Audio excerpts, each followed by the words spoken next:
Hi again, people. Well, I'm a little on the fence on this one. Sometimes from a video clip, I say the cop is wrong no matter what happened before or what happened afterwards. The cop's actions were just unjustifiable. And this one, I don't know what happened before, I don't know why she's arrested, and I don't know what happened afterwards, but I'm still on the fence on this guy. Let's take a look at this. I'm not going. So she's trying to go away saying, I'm not going, which makes her no person. She's already handcuffed, and she's resisting. This cop is pulling her in a probably against policy. Most policy says you will not drag people from the rear with the freaking handcuffs. There's a certain way that you pick up people or handle people in handcuffs. He could get a wrist lock. He could stand her up with a wrist lock and walk her out with a pain compliance. This can dislocate shoulders, can do some damage. This is not an approved way to get a woman out of here. So, for what this is, the cop is wrong, but, remember, I'm going to kiss you before I screw you. Cops are wrong, but she is resisting. She's not being cooperative, and he's got to get her out, but he's using bad technique. Is he being overly aggressive and intentionally trying to hurt her and kick her and doing... No, he's not near as bad as some, but it's still wrong. In my opinion. No! No! She's resisting. No, I'm not! Why'd you Mom! close the door? See, she says, and suspect's words will always not match her actions. She's saying, no, I'm not resisting. She's saying I'm not going. She's scooting away from the door. She's pulling her arms back and calling for other people to help her. So, she is resisting. But is his technique so bad and poor? This cop probably does need some retraining. But we got to hire people for other reasons other than standards. Remember, in a liberal world, standards are the most least important thing for hiring people. What's important is we have one of each of everything. Mom! Okay, dragging her out like that? Look, the cop's wrong. He's violating policy. He's frustrated. Shouldn't be doing it. He's wrong. But she's not helping things. So, once you're in cuffs, I mean, I don't think she should be able to sue for this because of her actions.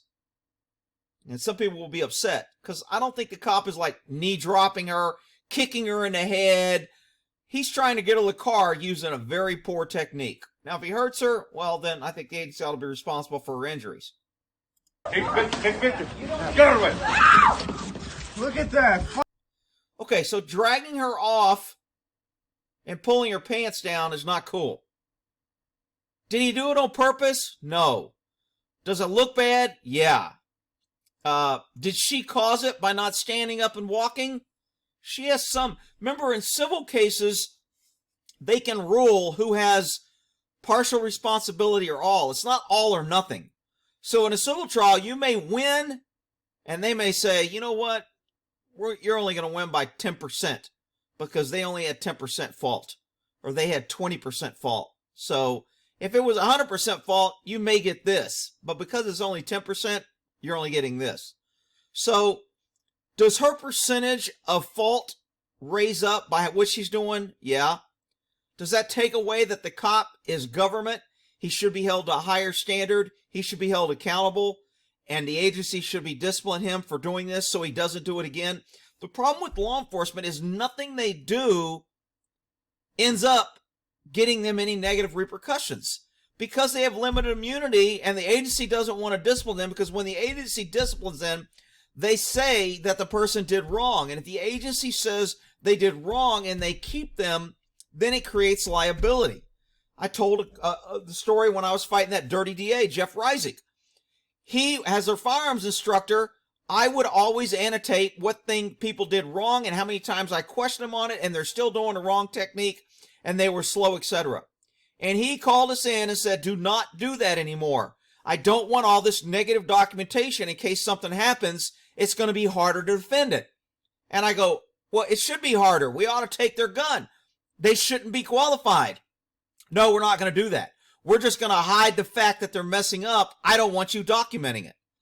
And so, of course, I documented it to my lieutenant and said, hey, you know, The DA just told me. So now we both had this document that the DA was telling us to hide evidence. So when somebody got in a shooting later and we got called in as a firearms instructor saying, why didn't you correct this? We were going to say we were correcting it and we were documented, but we were ordered not to document it. And I have documentation on the day that I was ordered not to document it. So it didn't stop me from documenting it and keeping it, but it stopped me from notifying him so he could say, I didn't know. And that's exactly what he did. When I turned him in for illegal stuff, he was like, I have no recollection of that. I don't remember hearing that. Even when I had documented emails, he just sat there and lied under oath and said, I have no recollection. And my attorney was like, well, this is an email that you responded to and you answered this way and he sent it to you. I have no recollection of responding to that or receiving that email. I mean, it was there. But lawyers know that unless you admit it, they can't prove it. So I forgot where the hell I was going here, but the cops it needs to be documented on what this guy did wrong, how many times he does it wrong, and there needs to be repercussions. And that doesn't happen because government wants to protect government. We can't discipline quota hires and say that they're incompetent because, one, we might get sued for some, bad word that they'll be calling us because we discipline them. Two, it shows that they shouldn't be working and we're keeping them anyway. That's the big problem, people. Fucking idiot! Look at him! Fucking You're awful! You're fucking terrible! unlawful, you fuckhead! Help me! I can't. Damn, I Okay, so when her pants came down, he pulled them up, he covered up, he tried to fix it. Is that the right thing? Yeah. Could it have not have happened? Yeah, if she'd have walked out, it couldn't happen. If he hadn't been dragging her that way instead of making her stand up with pain compliance, it could have happened. I mean, in this situation, to me, he should have just waited for a second unit. Now, I know there's going to be cops saying sometimes second units are busy. Sometimes you don't have second units. Sometimes you got to pull a unit from something else that may be more serious than you not being able to get a female suspect in the car. He would be getting dogged if he calls for backup. Maybe he's called for backup a lot, and people are like, oh, shit, there he is again. He can never handle his own calls, like happens a lot with female officers. They've always got to have 4 other male cops come and help them, and it gets old. So then when you call for help, cops don't come. They take their time. They're like, screw that. If you're going to keep hiring these incompetents to where we got to go save them, we're going to slow down and not go save them. So, I mean, there's a lot of dynamics that a lot of people don't understand that goes on behind the scenes. All they see is this video. Well, this cop's wrong and that woman's right. That's just horrible. And well, look, the system is the problem. Okay, they hired this guy. They don't force him to maintain standards. They don't discipline when he doesn't do standards. They keep him and they can't fire him because they don't want to lose their quota hire position. And then we get this happening. And what do? They blame the cop. What quota hires don't understand is the government is setting you up. When they allow you to do this and they get this big record of incompetence, when you do mess up and you're facing prison, they're going to wash their hands of you and say, you know what? We tried to correct it. We told him. We tried to give him chances. We even sent him to remedial training. We even told him to go through this training, and we gave him more training, which all you idiots are always screaming about. They need more training. They always give more training. It's to cover their ass. It's a waste of taxpayer money. If somebody can't retain the training and they can't use the training they get, it doesn't matter if you train them 365 days a year. Either they're incompetent, they don't care, or they know they don't have to apply for the standard because you can't fire them. That's the problem. hope you get fired for this, you dick. No. Look at this. Look at this. That's how BIA treats us. Now, it looked like she was about trying to stand up and he pulled her off there. Don't. Go over there. Hey, excuse. Where's the sheriff? Look at his excuse. He's getting frustrated. Doesn't matter. He's a government. He should get frustrated. He's not paid to get frustrated. That's his job, to handle things with minimal force necessary and not treat the public like crap. For a fucking man. Get up and walk. You're an excuse for a man. Face his Ow! supervisor. Scared pussy ass Don't! fucking cop. You're pulling down my pants. Get up and walk. I won't get up and walk. You Get up fucking. and walk. Get up and walk. I think the cop's out of shape and he's tired and he's breathing hard. You're going to see him sweating at the end of this. So he's taking a break, saying get him a walk. He even lets people, her friends, come over and help them. He's not pointing his gun. He's not screaming officer safety. He's not proning out everybody. So I'll give him a little bit of credit for that, even though I think it's a little bit of incompetence and lack of officer safety. he shouldn't be having all these other people around her doing that. He don't know if they're slipping her weapons, if they're, planning to jump him. He's getting close. His gun's not protected. So from an officer safety standpoint, he's kind of screwing up in that area too. But he's not being a jackboot and kicking her in the head and doing all this other stuff. Babe, come and help me. Sick Babe, come and fuck. help me. Dad, where's the sheriff? Just get up, come on. Dad, I can't help you. You're gonna have to just get up, girl. He's a little pussy. He might do something. He's gonna try to shoot me already. So obviously something happened inside. Probably when he was arresting her, he probably told him to get back and drew his gun. Again, we don't know what happened before. All I'm doing is evaluating what I'm seeing from the video without the hindsight or the, what happened before, what happened after. I don't have the totality of circumstances to make a discipline or 100% judgment call, but I can give you my opinion on what I'm seeing. Already pulled his gun. Yeah, he's already pulling his gun as it is. Get up. okay, hold on. I'm gonna get up. Stop. I'm gonna get up. Be Chill gentle. out. See, she keeps saying I'm going to get up, but she doesn't. Be gentle with her. I'm gonna get up. You can get up. I will. Be gentle with her. I don't know why you gotta pull her like that. Okay, so it does look like she's trying to stand up now. She's trying to balance herself, Hold on, my pants. Let's go.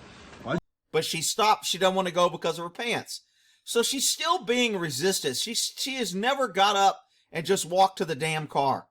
So there's a certain amount, like I talked about civil liability, there's a certain percentage of this that is her fault. Rick, she's a citizen and the cops are there to protect us and it's never the citizen's fault. Well, that's because you're an idiot. I mean, that's just not reasonable to me. Why'd you close the door? That's what made this bitch act like that. Dad, where's the sheriff at? Oh, they're all running away. I'm scared of this guy. He must suck that dick pretty good, huh? I'm not going. Just go. Just go. Just go, Erica. Go. Pull my foot. Sounds like her dad's getting frustrated with her. Hold on. Hold on a second. Get in. Here, pull my